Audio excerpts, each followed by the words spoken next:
कभी हार ना मानने की आदत ही एक दिन बड़ी जीत दिलाती है। तो नित नए दिन हमें जो है ना मेहनत करना है, हार नहीं मानना है। और यही हमारी जो है ना कोशिशें हमारी रंग लाएंगी और जो है ना हमें अपने मुकाम तक पहुंचाएंगी। तो मैं विशाल स्वागत करता हूं आपका अपने इस नए वीडियोस पर। और आज की क्लास हमारी जो है ना 7th नंबर की होने वाली है। अपने इस वीडियोस में हम लोग करेंगे साझेदारी के इम्पोर्टेंट प्रश्न जो हमारे प्रीवियस ईयर में पूछे गए हैं। और जैसा कि हम लोग जो है ना पता है कि हम सीरीज कर रहे हैं अपने यूपी पुलिस कांस्टेबल के प्रीवियस ईयर की, जहां पर आज हमारी 7th नंबर की वीडियोस होने वाली है। और यहाँ पर क्वेश्चनों को प्रीवियस ईयर करने में कितना मज़ा आता है, वो जो क्वेश्चनों को कर रहे होंगे उनको तो बहुत अच्छे तरीके से पता होगा। और हर रोज़ की तरह आने वाली है अपने इस वीडियो में बहुत ही मज़ा हम लोगों को, क्योंकि प्रश्न हमारे कुछ बहुत ही सरल क्वेश्चन हैं, हाँ कुछ थोड़े जो है ना, हाँ वाकई जो है ना लेवल वाले प्रश्न हैं। तो देखेंगे और सॉल्व करेंगे अपने प्रश्नों को और ओवरऑल रिव्यू लेंगे लास्ट में कि अगर हमारे जो है ना इस चैप्टर से प्रीवियस में पूछे गए कि कठिन पूछे जाते हैं वाकई में, या फिर जो है ना ऐसे ही नॉर्मल क्वेश्चन पूछे जाते हैं, फिर उसी टाइप से जो है ना हमें अपनी तैयारी को करना है बेहतर तरीके से। तो बिना देरी करते हुए अपने क्वेश्चन को स्टार्ट करते हैं। उससे पहले अगर आप पहली बार चैनल पर हैं तो चैनल को सब्सक्राइब कर लीजिए और वीडियोज़ को भी लाइक करिए। तो प्रश्न को पढ़ेंगे सबसे पहले हम लोग ध्यानपूर्वक और सॉल्व करने का प्रयास करेंगे। सबसे पहले पढ़ेंगे तीन साझेदार ए बी और सी। तीन साझेदार हैं, ए बी और सी हैं हमारे पास, और उनके लाभ का अनुपात दिया गया है 4, 5, 6 के अनुपात में लाभ कमाते हैं। यदि लाभ में सी का हिस्सा ए की तुलना में 200 अधिक है तो उनके द्वारा प्राप्त कुल लाभ ज्ञात करिए। तो यहाँ पर हमें दिए गए यानी ये तीन साझेदार हैं ए बी सी, और जिनके लाभ का अनुपात इतना दिया गया है। और हमें बताया गया कि यहाँ पर जो सी है ना वो ए की तुलना में कितना 200 रुपये अधिक उसको मिलते हैं। तो टोटल लाभ हमें बताना है कि यानी लाभ कुल कितने रुपए का हुआ, यानी सभी लोगों ने को कितने रुपए का लाभ मिला हमें बताना है। तो जब भी कभी इस टाइप का प्रश्न आ जाए सबसे पहले हमें अनुपात बना लेना है। तो यहाँ पर जो है ना अनुपात बन जाएगा हमारा कितना, तीन साझेदार हैं ए बी सी, तो मान लेते हैं पहला साझेदार हो गया यहाँ से हमारा ए, दूसरा हो गया यहाँ पे बी, और तीसरा साझेदार है यहाँ से सी हमारे पास है। और यहाँ पर इनका अनुपात दिया गया है 4, और यहाँ पर दिया गया है 5, और यहाँ पर दिया गया है हमारे पास 6। अब बता रहे हैं क्योंकि ये रेशियो है ना, तो इसको मान लेते हैं हमारा 4R, इसको मान लेते हैं 5R, और इसको मान लेते हैं 6R। इस प्रकार से हो गया हमारा। अब आगे पढ़ेंगे, क्वेश्चन बोला है कि यदि सी का हिस्सा ए की तुलना में 200 अधिक है। अगर रेशियो में देखें तो ये हमारे पास ए है और ये हमारे पास सी है। ये हमारे पास है ए और ये हमारे पास सी है। अच्छा, अगर हम बोले यहाँ से कि जो है ना सी जो है ना ए से कितना अधिक है, तो ये 4 है, ये 6 है, तो ये यहाँ से कितना अधिक है हमारा 2 अधिक है ना, 2R अधिक है, 2R अधिक है। लेकिन क्वेश्चंस में हमसे बोला है कितना अधिक है, 200 अधिक है यहाँ से। तो हम लोग इसकी वैल्यूज़ कितने लिख देंगे, यहाँ से हम लोग 200 रख देंगे। अब क्या है, सॉल्व कर लेंगे, यहाँ से आर का मान निकाल लेंगे। आर का जो मान आ जाएगा यहाँ से आ जाएगा हमारे पास 100 आ जाएगा। अब बोल क्या रहा है हमसे कि जो है ना उनके द्वारा प्राप्त कुल लाभ ज्ञात कीजिए, और लाभ हम तो मिला था 4R, 5R और 6 के जो है ना रेशियो में लाभ मिला था हमें। तो यहाँ से हमें करना क्या होगा, हमें लाभ बताना है तो लिखना होगा 4R और प्लस का यहाँ से हो जाएगा 5R और प्लस का 6R। यही तो टोटल लाभ होगा ना हमारा। अब क्या कर लेना है, 4, 5, 9 और 9 और 6 होता है हमारे पास 15, यानी टोटल हो गया हमारे पास 15R। अब हमें तो R का मान तो पता है यहाँ से कितना है, 100 है, तो 15R का मान निकालना होगा, लिखना होगा 15 और गुणे यहाँ से 100 हो जाएगा। तो इस प्रकार से हो गया हमारा 1500। 1500 अपने इस क्वेश्चन का राइट आंसर हो जाता है हमारा। तो ये हमारा था क्वेश्चन नंबर फर्स्ट, और बड़ी ही आसानी से हम लोगों ने अपने क्वेश्चन को कर लिया। और देखें अगर हम लोग अपने इस क्वेश्चन की, तो ये हमारा क्वेश्चन जो था ना वो सरल क्वेश्चन था, यहाँ से कहेंगे इसको हम सरल क्वेश्चन की कैटेगरी में हम लोग रखेंगे। तो कैसा लगा प्रश्न बताइएगा आप लोग। बढ़ते हैं अपने एक और प्रश्न के साथ। एक और प्रश्न हमारे सामने आ चुका है और इस प्रश्न को भी पढ़ेंगे बड़े ध्यान से। सबसे पहले बोला है प्रश्न कि ए बी कॉमा सी के बीच में, ए बी सी तीन यहाँ पर व्यक्ति हैं और उनके बीच में 1152 का नुकसान, यानी टोटल हमारा 1152 रुपये का नुकसान होता है, जो कि 7:8:9 के अनुपात में विभाजित होना है। तो ए का हमें हिस्सा बताना है यहाँ से। तो ए का कितना हिस्सा होगा हमें बताना है। और ये प्रश्न हमारे यहाँ से देख सकते हैं, उत्तर प्रदेश पुलिस कांस्टेबल जो है ना 28 जनवरी 2018 को फर्स्ट शिफ्ट का हमारा क्वेश्चन है। अगर ओवरऑल देखें, पहले इसको सॉल्व करेंगे हम लोग। तो सबसे पहले किस प्रकार से सॉल्व करेंगे, तो हुआ तो हमारे पास नुकसान हुआ है ना, और यहाँ से ए बी सी जो दिया गया था रेशियो, तो मान लेते हैं हमारे पास जो ए होगा यानी जो रेशियो होगा हम लोग यहाँ से बना लेंगे सबसे पहले। तो ए बी सी का रेशियो यहाँ से दिया गया हमारे पास ए, और दिया गया हमारे पास बी, और दिया गया हमारे पास सी। एक मिनट, ए बी और सी। ए का अनुपात दिया गया 7, और यहाँ से दिया गया बी का अनुपात दिया गया 8, और यहाँ से दिया गया सी का दिया गया 9 हमारे पास। तो ए बी सी हो गया।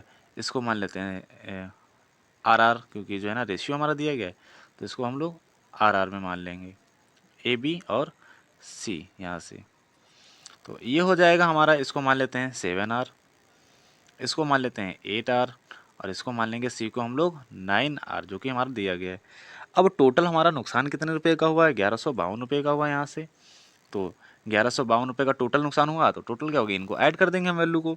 तो 7 और 8 15, 15 9 हो गया हमारे पास 24। तो यहाँ से आ जाएगा हमारा 24R, और टोटल नुकसान हमारा कितने का हुआ है, 1152 रुपये का। तो यहाँ लिख देंगे 1152। अब इसको डिवाइड करेंगे 2 से करेंगे तो 12 बार जाएगा। इसको 2 से डिवाइड करेंगे कितना जाएगा, 2 पंजे 10 आ जाएगा, 1 बचा, 2 से 14 और 2 छंग 12 आ जाएगा। यहाँ से करेंगे इसको डिवाइड करेंगे, तो यहाँ से करेंगे और 3 से काट दें इसको, हाँ 3 से काट देते हैं भाई।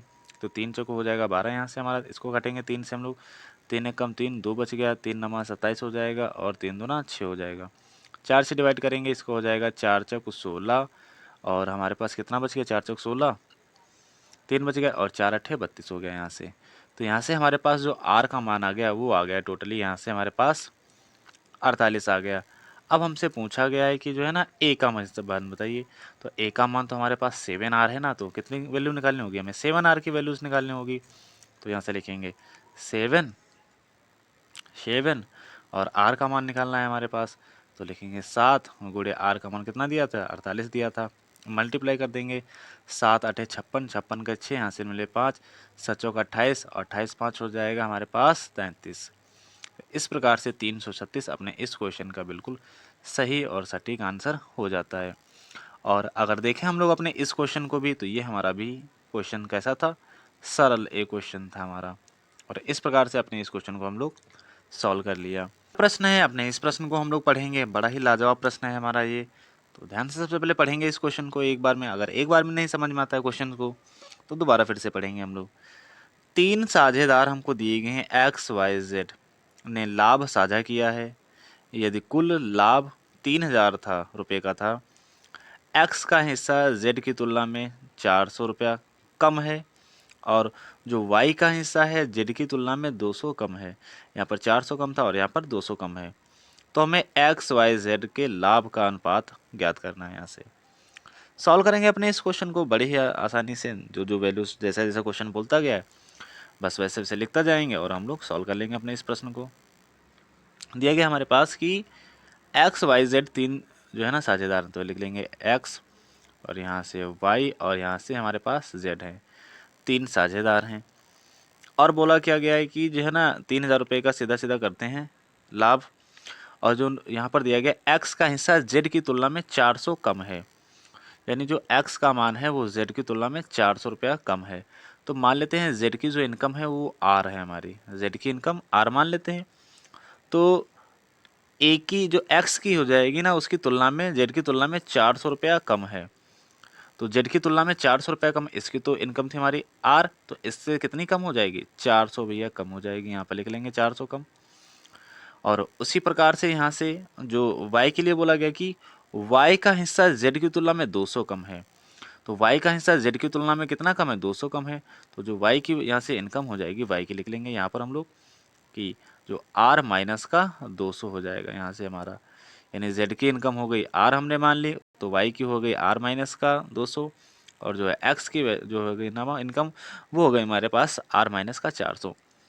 अब बता रहे तीनों को कुल लाभ हुआ है हमारे पास। यहाँ से देखो भाई 3000 का कुल लाभ हुआ है, तो कुल लाभ हुआ, ये लाभ ही तो है हमारा, तो इनको कुल लाभ यानी जोड़ देंगे हम लोग, यानी जोड़ देंगे क्या, x प्लस का y और प्लस का z, इनको जोड़ेंगे जब हम लोग, तो x का जो हमारे पास मान दिया गया वो दिया गया है r माइनस का 400 प्लस का y का मान कितना दिया गया है r माइनस का 200, तो यहाँ से लिख देंगे हम लोग r माइनस का 200 और प्लस का z का मान दिया गया था हमारे पास r, और ये सारी वैल्यूज़ किसके बराबर थी, वो बराबर थी हमारे यहाँ से 3000 के, तो यहाँ से लिख देंगे 3000 हम लोग। अब 1 r 2 r और 3 r, यहाँ से कितने r हो गए हमारे पास 3 r माइनस का, यहाँ से जब जोड़ेंगे तो प्लस माइनस माइनस प्लस का और साइन माइनस का हो जाएगा माइनस का 600, ये बराबर हो जाएगा हमारे 3000 के आसपास। यहाँ पर पक्षांतर करेंगे आ जाएगा 3r बराबर हो जाएगा इधर 3600 हो जाएगा हमारा। यहाँ से जब r का मान निकाल लेंगे तो 3 एकम 3 और 3 दूना 6 यानी 1200 आ गया हमारे पास, r का मान आ गया। अब हमें तो बता रहा है कि क्वेश्चंस में कि लाभ का अनुपात ज्ञात करो, तो जो है ना लाभ का अनुपात एक्स वाई जेड था ना, आर जो एक्स का था वो आर माइनस का 400 था, वाई का था जो है ना यहाँ पर दिया गया था, तो लिखेंगे अनुपात, लिखेंगे अनुपात जो हमारे पास एक्स वाई और जेड का दिया गया था, जेड का तो था हमारे पास आर, वाई का था हमारे पास आर माइनस का 200 और एक्स का था हमारे पास आर माइनस का 400। तो यहाँ से आर का मान हमने 1200 निकाला, तो लिखेंगे 1200 और माइनस का 400। उसी प्रकार से यहाँ से निकालेंगे, ये वाले अलग अलग था ना हमारे पास, तो यहाँ पे लिखेंगे 1200 और 1200 में से 200 माइनस हो गया हमारे पास, और जो यहाँ से ये वाला वैल्यूज़ दी गई थी कितनी दी गई, तो सीधा सीधा 1200 हो जाएगा हमारे पास। यहाँ से घटाएंगे तो बचेगा हमारे पास 800, 1200 में से 400 चले गए बचा 800, अनुपात बना लेंगे, यहाँ से 12 में से 2 चला गया कितना बच गया हमारे पास 1000, और यहाँ पर बच जाएगा पूरा पूरा 1200 हमारे पास। 2 जीरो 2 जीरो 2 जीरो कैंसिल हो गए, 2 चक्कू 8, 2 पंजे 10 और 2 छंग 12, तो उनके लाभ का अनुपात हमारे पास यहाँ पर कितना प्राप्त हो गया, तो उनके लाभ का अनुपात हो गया हमारे पास यहाँ 4:5:12 हो गया। तो यही हो जाएगा अपने इस क्वेश्चन का राइट आंसर। किस विकल्प में दिया गया है, यहाँ से जो विकल्प नंबर हमारे पास दिया गया है 4:5:6, जो सी नंबर वाला विकल्प है वही हमारा इस क्वेश्चन का राइट आंसर हो जाता है। उम्मीद करता हूँ आप लोगों को समझ में आया होगा। एक बार फिर से रिपीट करेंगे अपने इस क्वेश्चन को हम लोग। क्वेश्चन क्या बोल रहा था कि 3 साझेदार एक्स वाई जेड ने लाभ साझा किया है यदि कुल लाभ 3000 रुपये का था, और यहाँ पर कंडीशन दी गई थी कि x का हिस्सा z की तुलना में 400 कम है। तो मान लिया हमने z का हिस्सा 4 यानी यहाँ से r है, तब x का हिस्सा इसे 400 कम होगा, तो x का हिस्सा इसे 400 कम हो गया। और जो y के लिए हमें यहाँ से बोला गया था कि जो y है ना वो z से 200 कम है, तो y जो है ना z से कितना कम 200 कम है। अब इनका टोटल, ये तो हमारा लाभ दिया गया था ना, और इनका टोटल लाभ दिया गया था हमें 3000 का हुआ था, तो हमने जो x जो यहाँ पर वैल्यूज़ रखी और इनका टोटल कर दिया यहाँ से हमने, तो कितना आ गया हमारे पास 3r माइनस का 600 बराबर आ जाएगा यहाँ से 3000, और पक्षांतर कर दिया तो यहाँ से हमने r का मान निकाल लिया, r का मान आ गया हमारा 1200। फिर क्या किया हमने इसी में जो है ना यहाँ पर r का मान रख दिया, यहाँ पर r का मान रखा, यहाँ पर r का मान रखा, तो यहाँ से हमें इस प्रकार से रेशियो क्या 4:5:5 और 6 का अनुपात मिल जाता है, और इस प्रकार से ये हमारा क्वेश्चन सॉल्व हो जाता है। टेबल 18 जून 2018 का जो सेकंड शिफ्ट का पेपर है ना वहाँ पूछा गया है, तो इस क्वेश्चन को भी सॉल्व करेंगे, और ये हमारे पास देखने में पता चल रहा है कि एक हमारे पास सरल क्वेश्चन आ चुका है, तो इसे भी सॉल्व करेंगे हम लोग। कैसे सॉल्व करेंगे बता रहा है कि 121 चॉकलेट 7:4 के अनुपात में विभाजित की जाती हैं। तो मान लेते हैं जो है ना जो पहला रेशियो हो जाएगा वो हमारे पास 7r, और दूसरा रेशियो कितना दिया गया है 4r दिया गया, और टोटल हमारे पास कितनी है 121, यहाँ से कर लेंगे हम लोग 121। अब क्या बता रहा है कि जो है ना 121 हो गया ना, तो 7 4 हो गया, यहाँ से हमारे पास 11r, 11r बराबर हो गया 121 हो जाएगा, 11 कम 11, 11 11 हम 121, यानी जहाँ से जो r का मान आ गया ना वो कितना आ गया हमारे पास 11 आ गया। अब हमसे बोला है कि छोटे भाग का अनुपात ज्ञात करिए, तो हमने माना है यहाँ पर जो एक बड़ा वाला अनुपात है वो 7r है और जो दूसरा अनुपात है वो 4r है। अब हमें 4r का मान बताना है, तो यहाँ से 4 गुणे r का मान हमने तो 11 निकाल लिया, तो मल्टीप्लाई कर देंगे यहाँ से हम लोग, 11 चक्कू 44, जो छोटा भाग है वो कितना आ गया हमारे पास यहाँ से 44 आ चुका है। किस विकल्प में दिया गया, विकल्प नंबर बी में दिया गया। और ये क्वेश्चन हम लोग देखें तो बहुत ही सरल हमारा क्वेश्चन था यहाँ से। अभी तक हमने जो क्वेश्चन सॉल्व किए हैं, हमें एक ही क्वेश्चन से ऐसा मिला हाँ कि थोड़ा कैलकुलेटिव था, बाकी सारे क्वेश्चन अभी तो इजी मिल चुके हैं मेरे पास। हमारी वीडियोज में इतने ही प्रश्न दिए गए थे, जो कि आज के थोड़े कम थे हमारे प्रश्न, तो लेकिन जो है ना हमने अच्छे तरीके से समझ लिया अपने क्वेश्चन को, और ओवरऑल देखा हमने जो है ना, अगर हमारे यहाँ से क्वेश्चन कोई बनता है तो ज़्यादा कैलकुलेटिव नहीं बना है हमारे पास, और सरल ही क्वेश्चन हमारा बना है। तो और ऐसे क्वेश्चनों की जानकारी के लिए हमारे चैनल से जुड़ना ना भूलें। हमारे चैनल से यूट्यूब चैनल है फीलिंग सॉल्यूशन नीला, उसके साथ में अगर जो है ना क्लास की पीडीएफ नोट्स प्राप्त करना चाहते हैं एज टिज, तो हमारे टेलीग्राम चैनल को ज्वाइन कर लीजिए। यहाँ से आप लोग जो है ना इसकी एज टिज पीडीएफ प्राप्त कर सकते हैं। तो प्रश्न कैसे लगे, जो अगर प्रश्न अच्छे लगे हो तो वीडियोस को आप लाइक कर दीजिएगा यार, और मिलते हैं अगले क्लास में। तब तक के लिए बाय बाय, जय हिंद।